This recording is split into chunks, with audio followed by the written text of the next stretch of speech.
Hello chers lumineux et lumineuses, je suis très heureuse de vous retrouver pour ce nouveau temps de partage et j'espère que vous vous portez bien.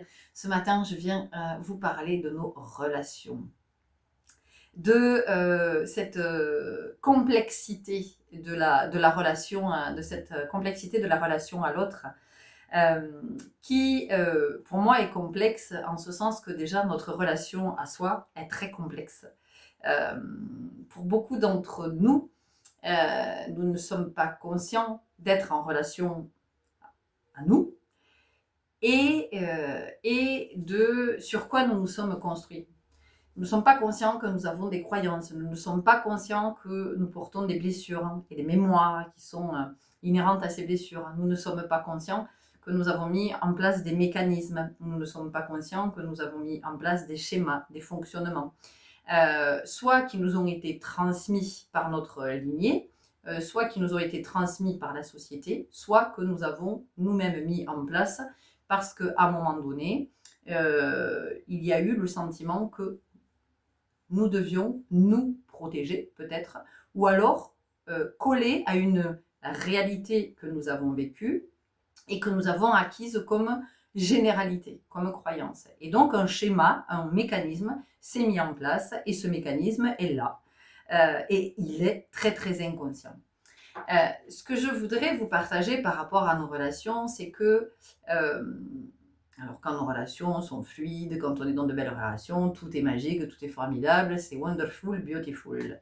Alors quand je vous parle de relations, encore une fois, ne posez pas l'étiquette de relations amoureuses. Je vous parle de toutes nos relations, quelles qu'elles soient. Que ce soit une relation amoureuse, que ce soit une relation familiale, que ce soit une relation amicale, peu importe, que ce soit une relation avec quelqu'un avec qui on est associé, on est en collaboration, peu importe en fait. Ce qui est important de voir, c'est que nous vivons des expériences avec ces autres dans nos relations. Et certaines relations sont plus ou moins tendues ou plus ou moins conflictuelles ou vont le devenir avec le temps. Et en fait, ces relations, ou en tout cas la tournure, la dynamique, l'énergie de ces relations vient nous enseigner quelque chose. Alors, on peut, selon ce qui va être dans la relation, ou même dans la fin de la relation, parce que parfois il y a une fin, l'autre nous signifie une fin de relation, soit il, elle, parce que, et quelle que soit encore une fois la nature de la relation, ça peut être fraternel, ça peut être amical, voilà. Ne soyez pas focalisés sur le sentimental, s'il vous plaît. Donc, soit l'autre va mettre un terme et nous le dire, nous dire écoute, c'est fini, je veux plus te parler, je veux plus jamais entendre parler de toi, ou alors on peut avoir aussi une fin de non-recevoir, c'est-à-dire que l'autre va, du jour au lendemain, ne plus donner signe de vie, ne plus donner de nouvelles, ne plus répondre aux appels, ne plus répondre aux messages, rester dans le silence. Et ce qui se passe dans ces moments-là, c'est qu'il va y avoir une incompréhension. C'est-à-dire, mais pourquoi l'autre met fin à la relation? Qu'est-ce que j'ai fait? Vous voyez, tout de suite, c'est qu'est-ce que j'ai fait? Qu'est-ce que j'ai dit? Qu'est-ce que j'ai pas compris? Qu'est-ce que j'ai pas dit? Qu'est-ce que j'ai pas fait? Peut-être je l'ai blessé, peut-être je lui ai dit quelque chose qu'il n'a pas apprécié, peut-être que si, peut-être que là, peut-être que ni. Donc, cette culpabilité ne sert à rien.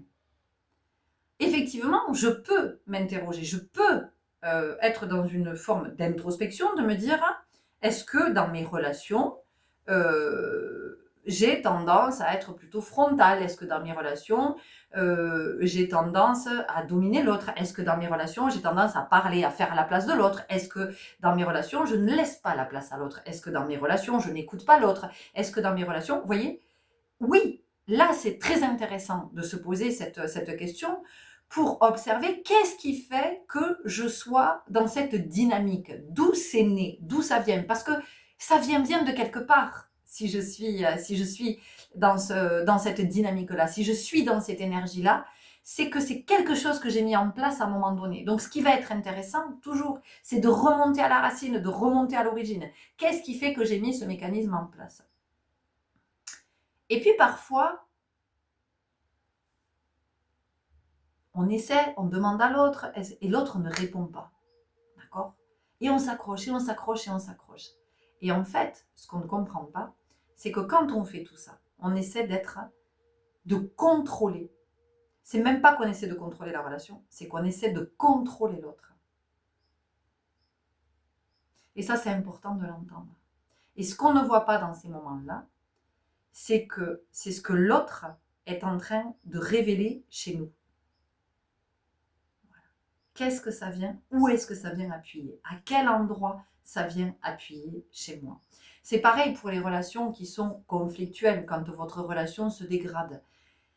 Au-delà de cette dégradation, qu'est-ce que vous voyez en vous qui est touché? À quel endroit est-ce que ça vient appuyer? C'est tout ça que viennent nous révéler nos relations. Les relations que nous avons avec les uns et les autres sont des enseignements. Il y a des êtres dans nos vies qui sont de grands enseignants. Voilà, ce sont des guides pour nous. Parce que dans le relationnel que nous avons avec eux, ce sont des êtres qui nous font vraiment œuvrer, qui nous font regarder du côté de nos blessures, de ce qui est souffrant en soi. Alors il est évident que tout le temps que je vais être tournée vers l'autre, à lui reprocher, à dire mais je comprends pas, pourquoi, alors soit on s'adresse à lui directement, soit on s'adresse à soi en disant mais qu'est-ce que je lui ai fait, mais c'est pas possible, moi je lui donne tout et malgré tout cette personne ne me respecte pas. Vous voyez, par exemple, eh bien ce je lui donne tout et cette personne ne me respecte pas, eh bien, cette personne ne me respecte pas. En tout cas, moi, j'ai le sentiment que cette personne ne me respecte pas, parce que dans l'énergie, elle est en train de me renvoyer que tant que tu ne te respecteras pas, je ne peux pas te respecter. Voilà. Arrête de tout me donner. Arrête de tout me donner. Donne-toi à toi d'abord, et puis ensuite, nous partagerons ensemble. Mais moi, je ne te demande pas de me donner. C'est pour ça que l'autre se détourne de vous. Vous pouvez avoir aussi la relation dans laquelle vous donnez. L'autre profite, prend. Et au bout d'un moment, vous êtes pris à votre propre piège. C'est comme si une araignée qui tissait sa toile s'enfermait dans sa toile, s'emprisonnait dans sa toile. Ça veut dire qu'à un moment donné, inévitablement, vous attendez de l'autre un retour. Vous attendez que l'autre vous donne. Et c'est naturel, puisque l'équilibre ici, sur cette planète, c'est l'équilibre du donner-recevoir. Donc, si je donne sans recevoir, ça crée de la dette, ça crée du déficit. Ça veut dire que ça vient créer un espace où le mal-être, la maladie, peuvent se déployer. Donc, cet être qui prend, en fait, il est juste en train de vous dire, mais t'as pas compris en fait. T'as pas compris que plus tu me donnais, moins je vais te donner. Plus tu donnes, comme ça, moins tu reçois. Pourquoi? Parce que ce que tu donnes n'est pas juste. Ce que tu donnes, tu le donnes pour être aimé. Tu le donnes pour être apprécié. Tu le donnes parce que tu as peur que l'autre se détourne de toi. C'est pour ça que tu donnes tout ça. Et alors peut-être que je suis en train de vous agacer quand je vous partage ça, parce que vous vous dites non, moi je donne parce que je suis généreux, parce que j'ai un grand cœur, parce que... Allez regarder du côté de votre blessure d'abandon. Je dis ça, je dis rien. Et vous verrez. La générosité, elle se manifeste pas comme ça. La générosité, ça va davantage être un élan fraternel. Ça veut dire que la générosité, elle va à tout moment se manifester. La générosité, ça peut être, vous voyez, j'en sais rien, une personne, vous avez le sentiment, une personne qui est dans la rue, vous avez le sentiment qu'elle est en train de peiner, c'est de vous arrêter pour saluer cette personne et lui demander si tout va bien. Voilà. Ça, c'est la générosité. Et le retour que vous allez avoir, c'est que la personne, soit vous allez avoir un sourire, soit elle va vous remercier, soit vous aurez les deux, soit... Comprenez? Donc, et vous le faites parce que, parce que cette personne est en train de peiner. Donc, c'est de la compassion, en fait. Et c'est pas pour être aimé, c'est pas pour être accepté. Voyez? C'est pas... Parce qu'après tout, cette personne, vous ne la connaissez pas. D'accord? Et vous ne la recroiserez probablement jamais. Donc, ce qui est important dans les relations, c'est de comprendre que à partir du moment où je suis tournée vers l'autre et je veux comprendre pourquoi l'autre se comporte comme ça, pourquoi l'autre me dit ça, je cherche à le contrôler. Je cherche à le contrôler. Donc, le contrôle, qu'est-ce que c'est? C'est de la manipulation. Je cherche à l'influencer jusqu'à ce qu'il me dise, jusqu'à ce qu'il m'explique, jusqu'à ce que... Et moins l'autre va vous répondre, plus ça vient vous dire que votre attitude n'est pas juste, que vous n'avez pas à contrôler, que ce que vous ne regardez pas, c'est ce qui est en vous, ce qui est souffrant, ce qui est de l'ordre du mécanisme, du schéma, de ce que vous avez mis en place et que vous êtes invité à regarder. Quand il arrive aussi que énergétiquement, on ne soit plus sur la même fréquence. Donc, il y a des êtres qui sortent naturellement de notre vie parce qu'il n'y a plus rien à partager. Là aussi, quand vous vous accrochez parce que vous avez le sentiment que vous avez encore à partager avec cette personne, mais entendez bien que chacun est libre. Vous aussi, vous êtes libre. Donc, finalement, naturellement, vous êtes éloignés l'un de l'autre. Encore une fois, je vais employer cette métaphore de l'aimant. L'aimant ne peut aimanter que ce qui est métallique. L'aimant ne peut pas aimanter du papier, du bois, du végétal, vous comprenez? Donc, comprenez bien que dans une relation, il y a cette notion d'aimant. Donc, si vous n'êtes plus, alors on va le dire comme ça, l'autre il aimante et vous n'êtes plus métallique, ben l'autre il ne peut plus vous aimanter. Donc, même s'il vous apprécie toujours beaucoup, n'empêche que naturellement, vibratoirement, il va être amené, lui ou elle, hein, et vous c'est pareil. Ça vous est déjà arrivé, à vous détourner de l'autre. Donc, il n'y a pas toujours non plus cette notion, mais de qu'est-ce que j'ai dit, qu'est-ce que j'ai fait. Vous voyez, donc, il y a vraiment ces deux dynamiques, et c'est important, ce me semble, d'être attentif à ces deux dynamiques, parce que elles permettent d'apaiser le souffrant. Ça veut dire que si vibratoirement, on n'est plus sur la même longueur d'onde, parce que c'est comme ça qu'on le dit, c'est ok, voilà, c'est aussi d'accepter qu'on ne vibre plus la même fréquence. Il y en a un qui vibre sur une dimension plus élevée, et c'est ok. Voilà. Alors, on est avec des jolis souvenirs. C'est comme ça, et c'est ainsi. Et c'est une fin de cycle. C'est aussi d'accepter la fin de cycle. De toute façon, dans la vie, plus vous allez accepter, moins vous allez souffrir. Et quand je parle d'acceptation, c'est d'accueillir, c'est pas d'être résigné, d'accord? C'est de se dire, ok, j'accepte que ce soit ainsi. Mais si cette personne, effectivement, sort de notre vie pour une raison ou pour une autre, c'est que ça fait la place pour quelqu'un d'autre qui est dans la même vibration que moi. Donc, ça sera beaucoup plus juste. Vous entendez ce que je vous partage? Donc, la culpabilité, on oublie. L'introspection, oui, évidemment, de se dire, ok. Mais c'est aussi l'introspection. Il y a donc cette première introspection de est-ce que dans mes relations, peut-être, j'ai voilà, une façon d'être qui... voilà, je l'ai dit en début, donc je vais pas revenir dessus. Ça, c'est la première introspection. Et la deuxième introspection, c'est ok, qu'est-ce qui émerge de cette fin de relation? Voilà, qu'est-ce qui vient émerger? Et en termes de blessure, de mémoire qui est réactivée. Et dans les relations qui sont aussi conflictuelles ou des relations où il y a des chauds et froids. Voilà, donc c'est de regarder quand il y a du chaud et froid et que je reste, eh bien ça vient me parler de ma dépendance. Voilà. Je m'accroche quand c'est chaud, je m'accroche parce que waouh, ça me fait du bien, vous voyez, ça me réconforte, c'est tout le lumineux. Et puis je m'accroche en me disant mais oui, je le sens, il y a du potentiel dans cette relation. Et puis quand on me souffle le froid, là c'est comme si on m'a donné à bouffer, et puis je reviens le jour d'après pour qu'on me donne à bouffer, là on me donne plus à bouffer, il n'y a plus rien, vous voyez. Et donc ce froid là, c'est chaud et froid, qu'est-ce que ça vient me dire? Ça vient me dire, va regarder ce qui fait que tu ne puisses pas être autonome affectivement, sur le plan affectif. Qu'est-ce qui fait que tu sois encore dans cette immaturité? Et l'immaturité, c'est pas péjoratif. L'immaturité, c'est vraiment comme un enfant qui a besoin de ses parents. Et donc, qu'est-ce qui te fait penser que tu as besoin de l'autre pour aller bien? Parce que c'est ça. Quand on dit, oui, moi j'en ai marre, il est toujours, ou elle est toujours en train de me souffler le chaud et le froid. Mais là encore, ça vient révéler quelque chose en vous. Ça vient révéler le fait que vous avez besoin de travailler, enfin d'œuvrer, parce que j'aime pas ce mot de travail, mais d'œuvrer du côté de cette maturité affective. Et ça veut dire aussi que ça vient nous parler de parentage. Ça veut dire c'est comment vous devenez votre propre parent.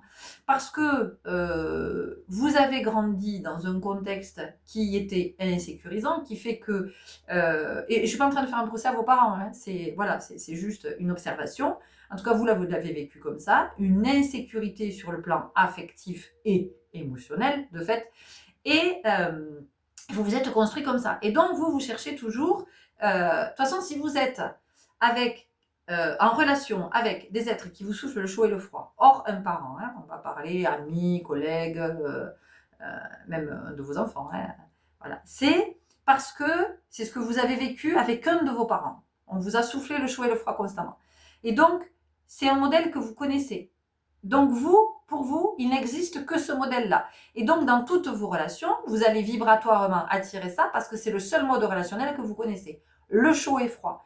Or, ce chaud et froid vient ici vous amener à ce parentage, à cette parentalité, c'est-à-dire devenir votre propre parent et vous apporter cette sécurité affective dont vous avez besoin. Voilà, c'est aussi ça que ça vient de dire. Parce que si vous êtes toujours tourné vers l'autre, en train de vous dire, j'en ai marre, elle est toujours en train de me souffler le chaud et le froid, oui, j'en ai marre, mais je reste. Eh oui, je reste. Et pourquoi je reste? Vous voyez, elle est là la question. Et c'est pas j'attends que l'autre change ou ça sert à rien que je dise à l'autre, oui, tu sais, tu comprends, tu es toujours en train de me souffler le chaud, le froid et le chaud. Je crois que tu te rends pas compte. Mais lui, il s'en fout en fait, parce que le propos c'est pas ça. Je dis lui, elle, d'accord.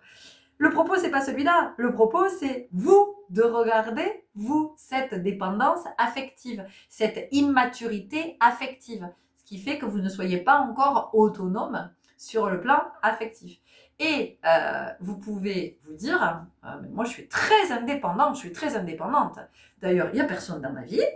Tiens, c'est bizarre, pourquoi il n'y a personne dans votre vie? Posez-vous la question. Je préfère être célibataire, je préfère être seule que mal accompagnée, toutes ces phrases-là. Et puis moi je suis très indépendante, je fais le truc tout seul, je veux signer tout seul, je vais... Oui, bien sûr, vous faites tout seul, tout ça. Mais demandez-vous si c'est pas une forme de protection. Voilà. Et tant que je suis dans de toute façon, je suis tout seul, je suis indépendant. Mais qu'est-ce que ça veut dire? Ça veut dire que je n'ai pas besoin de regarder à cet endroit. Je n'ai pas besoin d'aller regarder du côté de cette immaturité affective. D'accord? Ça veut dire que je ne suis pas à l'œuvre pendant ce temps. Parce que je veux ciné tout seul, je fais ma vie, je suis bien moi. Je pars en vacances quand je veux, je bouffe ce que je veux quand je veux, j'ai envie de faire manger, je fais manger, j'ai pas envie, je fais pas, je fais ce que je veux à la télé. Ah putain, c'est la belle vie, c'est le luxe, c'est... Et oui, mais peut-être que tout ça, en fait, c'est une espèce de bouclier que j'ai mis en place, et puis pendant ce temps, je ne vais pas regarder à moi ce qui est. Donc, c'est difficile ensuite de pouvoir s'ouvrir à une relation. Et vous pouvez, en même temps, à des moments, vous dire, j'aimerais quand même bien rencontrer quelqu'un. J'aimerais bien être avec quelqu'un de gentil. Et oui, mais tant que vous n'aurez pas œuvré à cet endroit, le quelqu'un de gentil, ça va être compliqué. Et même si vous rencontrez quelqu'un de gentil, qu'est-ce qui va se passer? Vous allez me trouver chelou. Parce qu'il ne vous souffle pas le chaud, le froid. Et vous allez dire, space. Ou alors vous allez vous emmerder. Vous allez dire, on s'ennuie, hein. Cette relation, c'est pas en plan. Hein. Eh ouais. Donc, qu'est-ce que vous cherchez? Vous voyez, voilà. Donc, encore une fois, tout ce que je vous partage, c'est vraiment pas pour faire culpabiliser. Vous le savez, c'est jamais le propos de mes partages. Mais c'est plus de s'observer dans nos relations, de comment on fonctionne dans nos relations, de comment on accepte d'être renvoyé à soi. Parce que quand on accepte ce qui est dans la relation, c'est aussi de se dire, ok, j'accepte qu'il y a quelque chose en moi qui est à regarder. C'est ça que ça me dit. C'est ça. C'est pas l'autre. Parce que l'autre, il continuera. Il ne le sait pas, lui. Il ne le sait pas. Mais vibratoirement, puisque nous sommes vibration, puisque nous sommes énergie, sa vibration va répondre à la vôtre. C'est juste ça qui se produit. Donc, voilà, c'est d'arrêter d'être dans le contrôle. Donc, quand on est dans le contrôle, on est dans quoi? On est dans la résistance. Voilà. Et c'est de permettre à ces résistances de lâcher. Parce que moi, j'ai vécu ça ces jours derniers avec une résistance qui a lâché, justement. Et ce qui était intéressant, c'est que j'ai pas eu le sentiment que c'était moi qui lâchais, mais que c'était plus quelque chose en moi qui pouvait lâcher. C'est-à-dire que Je me suis pas dit, bon ben, je lâche. Vous voyez? J'arrête de résister, maintenant je lâche. C'est comme si effectivement, il y avait un mécanisme en moi, ouais, c'est ça. Il y a un mécanisme en moi qui s'est arrêté. Et j'ai senti que, prof, ça permet, je vous la refais, prof. J'ai senti que, ouais, ça permettait à une résistance qui était là, donc ce mécanisme qui résistait, il y a quelque chose qui a pu lâcher. Et j'ai senti que ce mécanisme s'arrêtait à ce moment-là. Donc, c'est pas une histoire de volonté. C'est pas je décide que j'arrête de résister, parce que ça serait tellement facile de dire je décide que j'arrête de résister, je décide que je ne contrôle plus. Non, c'est à un moment donné, c'est de se dire ouais, je suis consciente que je suis en train de contrôler en fait. Je cherche à contrôler l'autre, je cherche à le manipuler, soit en l'obligeant à rester, parce que je crois que je peux l'obliger à rester, soit en étant dans la négociation, soit en lui demandant des explications, ça. Et c'est hyper intrusif. Parce que vous avez besoin d'explications. Pourquoi? Parce que vous avez besoin de comprendre. Et donc, si vous avez besoin de comprendre, vous avez besoin de contrôler. On en revient toujours au même truc. Voilà. C'est ce que j'avais envie de vous partager aujourd'hui. Je vous prépare aussi une guidance sur les fins de relation. Quelle que soit la relation, quelle que soit la nature de la relation, que ce soit une relation qui s'est arrêtée récemment ou anciennement, mais ça peut être une fin de relation aussi parce que un autre est mort, est décédé, d'accord? Il est parti, voilà, il est plus dans cette incarnation, et de ce qui fait que vous êtes coincé, vous n'arrivez pas à avancer, vous n'arrivez pas, voilà, donc une guidance à suivre dans ces énergies, parce que je sens qu'en ce moment, il y a quelque chose qui est à l'œuvre au niveau des relations et que on a besoin de remettre du juste à cet endroit et d'être très lucide dans nos relations. Ce qui me vient aussi, c'est que l'autre jour, parce que je vous en parle pas parce que c'est moi, on s'en fout, parce que c'est un exemple concret. Mon fils me faisait écouter de la musique dans la voiture, et moi il écoute beaucoup de rap. Et donc, il me dit, ah tiens, il y a un nouveau morceau, je voudrais te le faire écouter. Et donc, on écoute, et je lui dis, ah waouh, j'aime bien, et tout ça. Et puis après, il m'en fait écouter un autre, je dis, ah non, celui-là, je suis pas fan, j'aime pas. Il y a beaucoup de gros mots, c'est vulgaire, voilà, j'aime pas. Et il me dit, c'est chouette qu'on écoute des musiques ensemble. Et je dis à mon fils, parce que j'en avais pris conscience le matin même dans une conversation entre adultes, et je dis à mon fils, je dis oui, et moi je trouve ça chouette que tu me partages tes musiques parce que je sais que c'est un moyen pour toi d'être en relation avec moi. En me partageant ta musique, je sais que tu me fais le cadeau d'être en relation avec moi. Et si moi je n'écoute pas ta musique, si je te dis oh non écoute c'est du rap, j'aime pas le rap, c'est pas ce que j'écoute, eh bien je ferme en fait. Je coupe la relation avec toi. Et alors même que toi tu cherches à me partager quelque chose, moi je te dis non, ce que tu as envie de me partager ne m'intéresse pas. Parce que au-delà de la musique que mon fils me partage, il me partage autre chose. Il me partage des messages. Il me partage des messages qui passent à travers ses chansons. Que lui ne peut peut-être pas verbaliser, mais en tout cas, voilà. Donc ça aussi, c'est important d'entendre que quand nos enfants viennent nous parler d'un sujet qui les intéresse, peu importe ce que c'est. Moi, il me parle de sa musique, il me parle de vélo, il me parle de la moto, parce que ce sont ses passions, ce sont ses centres d'intérêt. Alors, je vous cache pas que, bon, le rap, c'est pas ma came. La moto, j'aime bien, mais voilà, un temps. Le vélo, je suis pas fan. Mais ce sont trois champs qui nous permettent d'être en relation. Et je le remercie et je lui dis souvent parce qu'il me fait découvrir beaucoup de choses. Donc j'ai appris beaucoup par rapport au rap, du coup à écouter les textes. Et il y a de très très belles mélodies dans le rap et il y a de très très beaux textes aussi. Donc ça permet aussi de s'ouvrir à quelque chose de nouveau. Ça permet de dépasser des a priori de ouais de toute façon le rap c'est que vulgaire, c'est que machin, c'est que ceci. Voilà. Donc c'est comme tout. C'est comme tout, il y a de tout. La moto, j'ai appris plein de trucs par rapport à la moto. Donc maintenant, je sais quelques petits trucs en mécanique et tout ça. Donc c'est chouette. Et le vélo, je suis comme je peux, les modèles, les trucs, les suspensions, les vélos de descente. Maintenant, j'ai appris qu'il y avait des vélos de descente, il y avait des VTT, il y avait voilà, et c'est pas la même chose. Ben non, c'est pas la même chose. Et que le vélo de descente, c'est fait pour descendre. Et que vous galérez à pédaler avec un vélo de descente dans les montées. Eh ben oui, voilà. Donc, ce que je veux dire, c'est que c'est important aussi d'être Et ça fait partie de nos relations aussi. Donc, par rapport à nos enfants, ça c'est fondamental d'écouter, même si a priori, ce ne sont pas nos centres d'intérêt. Je veux dire, vous c'est pareil, quand vous partagez quelque chose avec quelqu'un, vous avez envie qu'on vous écoute. C'est votre manière d'entrer en relation avec la personne. Et vous allez aborder ce sujet-là parce que c'est quelque chose qui vous parle, c'est quelque chose qui vous anime. Et c'est qui vous êtes, c'est une part de vous que vous révélez. Donc vous avez envie que l'autre soit à l'écoute et reçoive ce que vous avez à lui partager. Donc c'est important aussi. Voilà, donc que ce soit avec nos enfants, mais j'insiste vraiment sur nos enfants, sur les enfants. J'insiste vraiment sur ce que les enfants ont à dire. Chacun va entrer en relation comme il peut. On n'a pas tous de facilité à entrer en relation. Pour certains, c'est vraiment très très compliqué d'entrer en relation. Et parfois, pour certains, entrer en relation, ça va se faire de façon frontale. Ça va se faire par une espèce d'agression, par une espèce d'attaque, par une espèce de... parce que je ne sais pas faire autrement. Parce que la relation, pour moi, c'est souffrance, c'est ce que nous dit l'autre. La relation, moi, je la connais comme ça. C'est comme ça que je l'ai vécue dans mon enfance. Pour moi, la relation, c'est frontal. Vous voyez, donc la relation, elle nous dit beaucoup, elle nous apprend beaucoup. Elle nous apprend à écouter l'autre et à travers l'écoute de l'autre, c'est tiens, moi, qu'est-ce que ça me renvoie? Et moi, comment j'entre en relation? Vous voyez, comment j'entre en relation? Est-ce que j'arrive à y entrer en relation? Quelle est ma porte d'entrée? De quoi est-ce que je parle pour entrer en relation? Vous voyez? Après, entrer en relation, ça peut être aussi avec un sourire, ça peut être par le regard, ça peut être dans l'énergie. Ce que je dégage, j'attire l'autre, j'attire l'attention de l'autre. Et je peux entrer en relation comme ça. Et je peux aussi être dans une relation non verbale.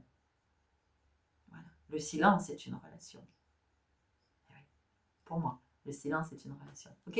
Voilà, c'est ce que j'avais envie de vous partager aujourd'hui. C'était mon inspiration du jour. Bonjour. Voilà. Et c'est toujours en toute modestie, c'est par expérience, c'est ce que j'observe, c'est ce que je vis. Voilà, c'est où les relations m'amènent. Mon évolution aussi dans la relation, de comment avant je pouvais raccrocher au nez, claquer la porte, me barrer, ou clore, dire ah, c'est bon, ça va, laisse tomber. Voilà, souvent j'ai fait ça, c'est bon, laisse tomber. Voilà, ça c'est quand je me sentais tellement agressée, tellement en danger que c'est bon, laisse tomber, ou je raccrochais. Ou... Alors c'est vrai que ça peut être vécu comme un manque de courtoisie, de civilité, d'éducation, de... Mais encore une fois, c'est un mécanisme de défense. Ça veut dire que j'étais arrivée au bout, j'avais plus rien pour me défendre. Vous voyez, et ça c'était le truc ultime, c'était de clore. Hein. Et c'est une façon de fuir, d'éviter. Hein. C'est ce qu'on appelle les fuyants, les évitants, l'évitement. Hein. Et ça, on le fait tous à des moments, hein, d'une certaine façon. Il y a des êtres chez qui c'est très marqué et ça va être très en lien avec la blessure de rejet. Ils vont être beaucoup dans cette dynamique. Mais après, tous dans la vie, on a des moments ou dans des situations, en tout cas des expériences que l'on vit, où on va être plutôt évitant, on va être plutôt fuyant. Donc voilà, moi j'ai été comme ça pendant longtemps, j'ai été à blâmer l'autre, j'ai été à discuter avec l'autre en lui disant écoute, tu peux pas continuer à te comporter comme ça, j'adore quand j'y repense, ce que tu m'as dit, putain, waouh, quel orgueil.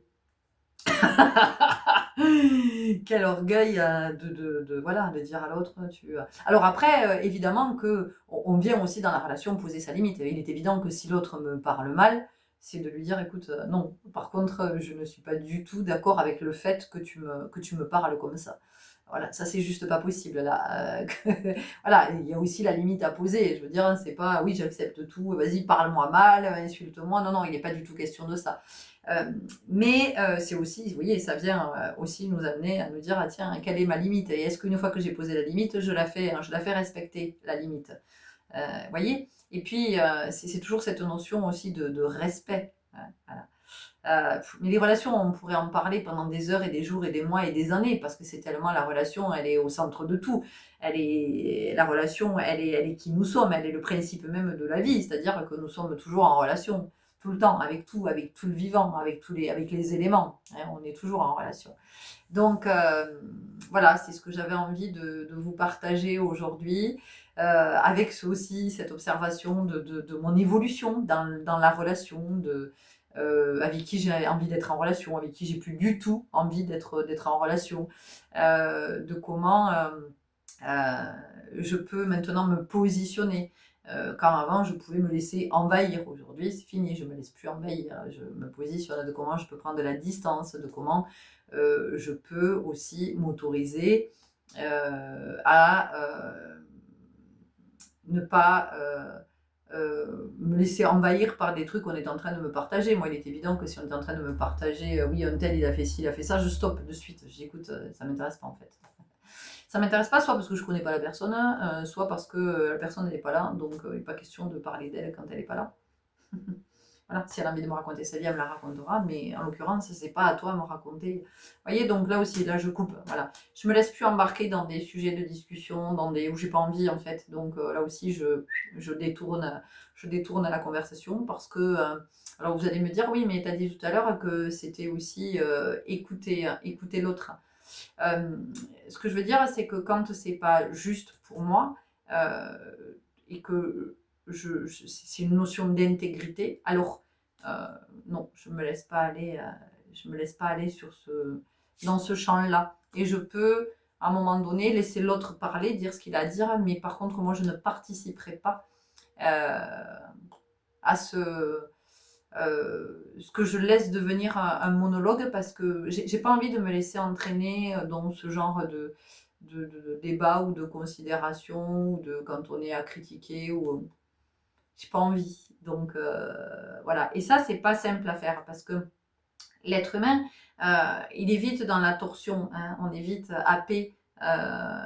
Et puis inconsciemment, c'est une façon, oui, ben, si je suis avec l'autre à partager son point de vue, tout ça, machin, bon, ben, l'autre, il continue à m'apprécier, l'autre, il continue à m'aimer, donc c'est chouette. L'autre, il est toujours dans ma vie, il n'en sort pas de ma vie, vous voyez, il y a aussi quelque chose comme ça. Donc je trouve que ce thème des relations, il est passionnant, il est tellement riche, il est tellement... ouais, c'est infini, tout ce qu'on pourrait dire par rapport aux relations.